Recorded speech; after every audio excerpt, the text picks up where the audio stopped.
ما جهزت ملابسي. يا رجال بدبرها واجيك.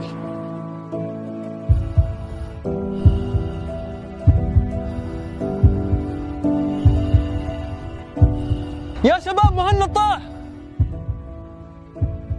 لا حد يحرك. وسع وسع وسع وسع وسع. لا حد يحركه. لا حد يحرك. شباب خلونا نشيل الاشياء الحاده. وسع. اعطونا اي شيء نسند فيه راسه بسرعه.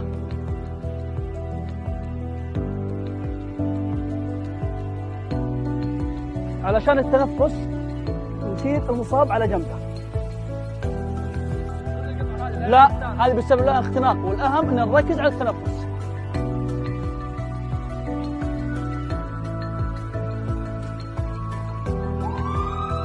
متى يجب الاتصال بالإسعاف؟ في حال استمرت النوبة أكثر من 5 دقائق ينبغي طلب الإسعاف على الرقم 997.